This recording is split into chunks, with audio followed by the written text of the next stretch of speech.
नमामि संस्कृतम मीमांसा संस्कृत प्लेटफॉर्म पर आप सभी लोगों का स्वागत है। दोस्तों, जैसा कि आप सभी को ज्ञात है कि मीमांसा प्लेटफॉर्म पर प्रीवियस पेपर सॉल्यूशन की ये सीरीज चल रही है। इस सीरीज के अंतर्गत हम पूर्व के वीडियोस में 2022, 21, 20 इत्यादि के प्रश्न पत्रों को हल कर चुके हैं। इसी श्रृंखला को आगे बढ़ाते हुए हम अभी 2019 के प्रश्न पत्र को हल कर रहे हैं, जिसमें हम पेपर 1 कंप्लीट कर चुके हैं और पेपर 2 में आज हम क्वेश्चन संख्या 4 देखने वाले हैं, जैसा कि आपको स्क्रीन पर दिखाई भी दे रहा होगा। क्वेश्चन संख्या 3 तक हम पूर्व के वीडियोस में हल कर चुके हैं। आज हम चर्चा करेंगे क्वेश्चन संख्या 4 की, जो कि 2019 में पूछा गया है। ठीक है, क्वेश्चन संख्या 4 को बताने से पूर्व आपको ये बता दें कि ये प्रश्न जो है अनिवार्य नहीं होता है कि आप करें ही सही, ऑप्शनल होता है। आप चाहें तो स्किप भी कर सकते हैं, आप चाहें तो उसको अटेंड भी कर सकते हैं, बट इसके लिए आपकी संस्कृत भाषा का मजबूत होना अति आवश्यक है, क्योंकि ये प्रश्न आपको संस्कृत भाषा में ही अटेम्प्ट करना होता है। जैसा कि प्रश्न में ही दिया गया है कि अधस्तराणां विवेचनम संक्षेपेण संस्कृत भाषाय एव देवनागरी लिप्याम एव च कर्तव्यम। यहाँ पर संस्कृत भाषा में ही और देवनागरी लिपि में ही आपको ये प्रश्न करना है। संक्षिप्त रूप से इन प्रश्नों को प्रस्तुत करना है, मतलब इन प्रश्नों के उत्तर को प्रस्तुत करना है जो नीचे दिए गए हैं। अब इसमें पहला प्रश्न हम देख लेते हैं। देखिए, पहला प्रश्न है, मेघदूते वर्णिता बाह्य प्रकृतिः विरह प्रपीडितोषोत्कण्ठित हृदयस्य मार्मिक व्यथा अस्ति इति स उदाहरणं समीक्षताम्। देखिए, मेघदूत में वर्णित जो बाह्य प्रकृति है उसका विरह जो यक्ष के और उसकी भार्य अर्थात प्रिया के बीच में देखने को मिलता है, उस बाह्य प्रकृति से जुड़ा वो विरह उत्कंठित हृदय का मार्मिक वर्णन आपको यहाँ पर प्रस्तुत करना है।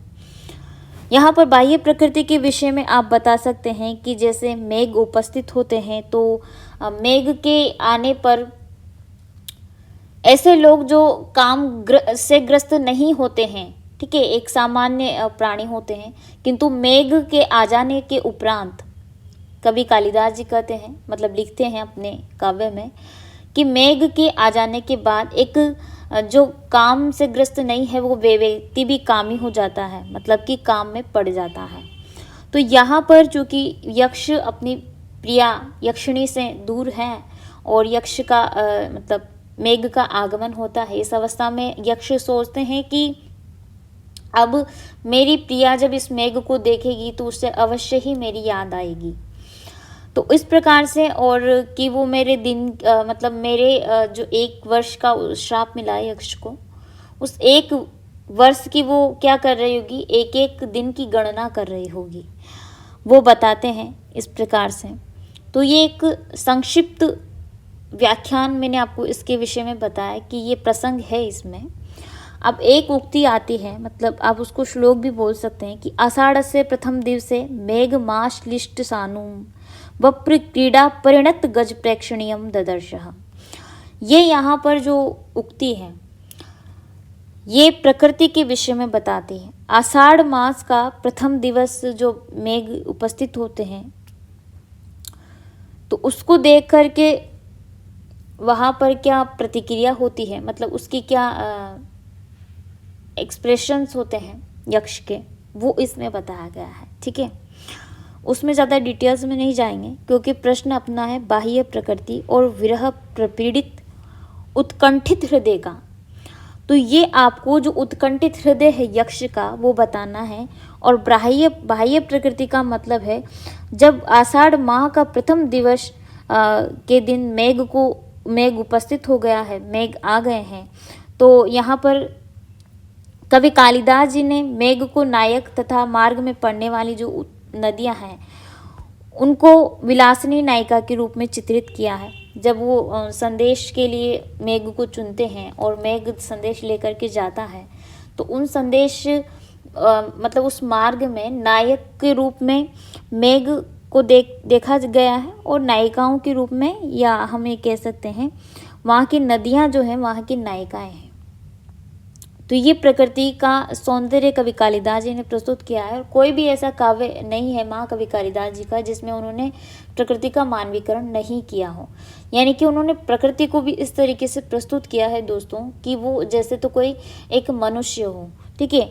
अचर को भी उन्होंने चर बना दिया। मतलब ये कह सकते हैं कि जो प्रकृति है, पेड़ पौधे वृक्ष, मतलब जो भी है नदियाँ वगैरह, वो इन निर्जीव वस्तुओं को भी वो संजीव भांति, एक मनुष्य की भांति जैसे एक मनुष्य व्यवहार करता है, उसकी उसी तरीके से वो प्रस्तुत किए हैं अपने सभी काव्य में। चाहे वो विज्ञान शाकुंतलम हुआ, ये हुआ मेघदूतम, ठीक है, अन्य और भी ग्रंथ देखने को मिलेंगे। तो ये इनकी खासियत है। अब यहाँ पर यक्ष का उत्कंठित हृदय का वर्णन आपको करना है, और वो बाह्य प्रकृति जिसको देख कर के यक्ष उत्कंठित हो उठता है और अपनी प्रिया के विषय में सोचने लगता है कि कहीं मेघ को देख कर के वो भी चिंतित न हो जाए और कुछ गलत न कर ले अपने साथ। इसलिए वो उसकी सलामती के लिए कि भाई मैं सही सलामत हूँ, ठीक है, इस प्रकार से वो संदेश मेघ के द्वारा भिजवाता है अपनी यक्षिणी को, और उसी को अपना संदेशवाहक बनाता है। तो ये प्रश्न आपको इस तरीके से ही प्रस्तुत करना है। आप इसमें कोट कर सकते हैं, आषाढ़स्य प्रथम दिवसे मेघमालिष्ट सानुम वप्र क्रीड़ा परिणत गज प्रेक्षणीयाम ददर्शः, ठीक है। तो ये आप बता सकते हैं, और आप इसके बाह्य प्रकृति के विषय में और भी चीज़ें बता सकते हैं, जैसे कि मेघ जाते हैं तो बीच बीच में प्रकृति का सौंदर्य देखने को ही मिलता है, ठीक है। जैसा मैंने बताया कि वहाँ की नायक, उस रास्ते में नायक अगर मेघ है तो नायिकाएं वहाँ की नदियाँ हैं, बीच में अनेकों प्रकार की नदियाँ भी देखने को मिलती हैं, ठीक है, निर्विंध्या, काली, सिंध, नीचगिरी इत्यादि। तो ये एक मैंने संक्षिप्त विवरण आपको इसके विषय में बताया है। अब बढ़ते हैं हम अगले प्रश्न की ओर, ठीक है। अगला प्रश्न है अपना, जयदेव प्रणीते गीत गोविंदे मधुर कोमल कांत पदावल्या भक्तिर एव साधिता इति विशदम सम आलोचयत। ये गीत गोविंदम ग्रंथ से लिया गया प्रश्न है। गीत गोविंदम के विषय में बात करें तो ये जयदेव की रचना है, जैसा कि प्रश्न में ही लिखा है, जयदेव प्रणीते गीत गोविंदे। जयदेव द्वारा प्रणीत यानी कि इनके द्वारा लिखा गीत गोविंद, इसकी कोमल पदों के विषय में बताना है। देखिए, गीत गोविंद को एक भक्ति काव्य कहा जाता है, ठीक है। भक्ति काव्य ऐसा काव्य जो गाया जा सके, इसलिए इस गीत गोविंद काव्य को गीति काव्य के नाम से भी जाना जाता है। इसके पद इतने गीतिमय ढंग से जयदेव जी ने प्रस्तुत किए हैं कि एक सामान्य कोटि का व्यक्ति भी इस का जब वो अध्ययन करे या इसके पद पंक्तियों को पढ़े तो वो भी आनंद की अनुभूति करता है।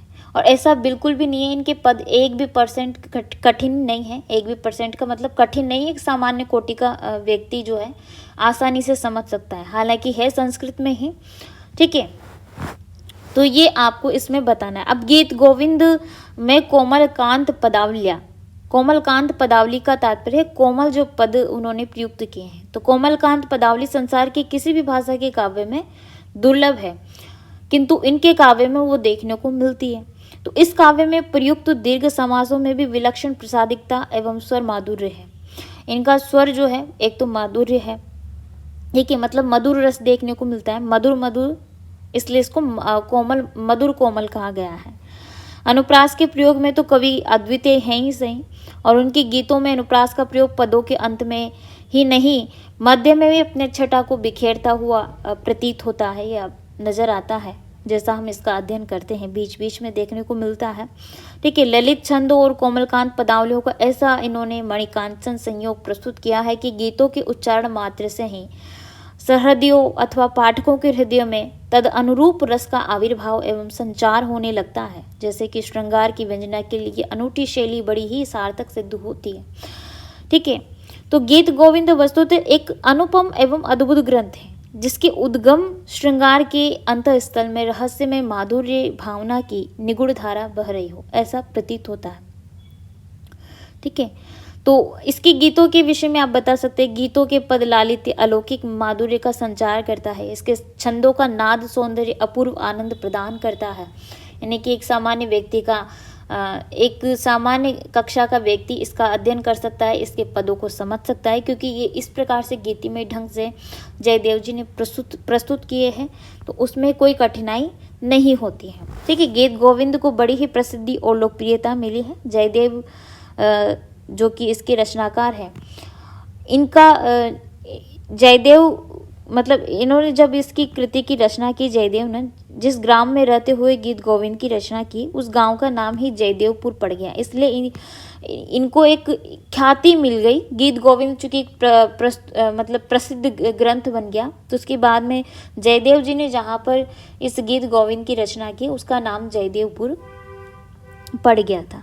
ठीक है, तो ये जयदेव के गीत गोविंद के विषय में आपको बताना है। इनके मधुर कोमल जो पद इन्होंने प्रयुक्त किए हैं गीत गोविंद में, यह चूँकि एक गीति काव्य है और किस प्रकार से प्रस्तुत किए वो चीज़ें आपको बतानी है, अलंकार छंद वगैरह के बारे में। ठीक है, आप इनको अच्छी तरीके से प्रस्तुत करेंगे, मुझे ऐसी उम्मीद है, क्योंकि ये मैं प्रथम बार आपको सॉल्व नहीं करवा रही हूँ दोस्तों। ये प्रश्न जो मैं हैं क्लासेस के दौरान भी सॉल्व करवा चुकी हूँ, और इसके साथ ही पूर्व के वीडियोज़ में भी कुछ प्रश्न इसमें से पूछे गए हैं जो मैं हल भी करवा चुकी हूँ। ठीक है, तो अगले प्रश्न की ओर बढ़ते हैं। अगला प्रश्न है, बाण प्रणीतस्य हर्षचरितस्य ऐतिहासिकं महत्वं लिखत। यानी कि बाण प्रणीत हर्षचरित का ऐतिहासिक महत्व बताना। प्रणीत का मतलब आप में से कहीं स्टूडेंट्स को ज्ञात नहीं होगा, मैं आपको बता देती हूँ। जब कोई किसी चीज़ की रचना करता है, जैसे हम उसको बोलते हैं एक तरीके से कृति, कि ये इसकी कृति है, तो वो रचना जिसको हम कृति के नाम से भी जानते हैं।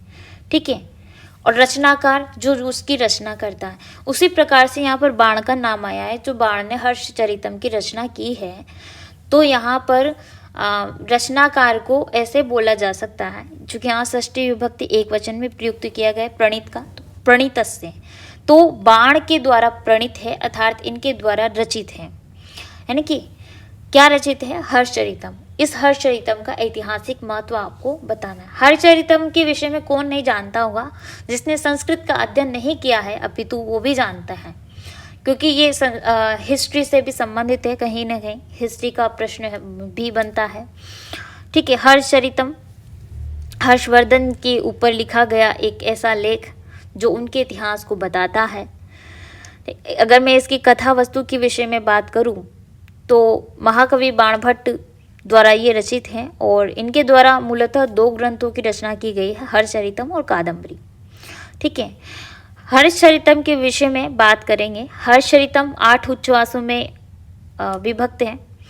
प्रथम 3 उच्छ्वासों में महाकवि बाणभट्ट ने आत्मकथा को प्रस्तुत किया है, और शेष उच्छ्वासों में सम्राट हर्षवर्धन के संबंध में इन्होंने व्याख्यान प्रस्तुत किया है, संक्षिप्त रूप से।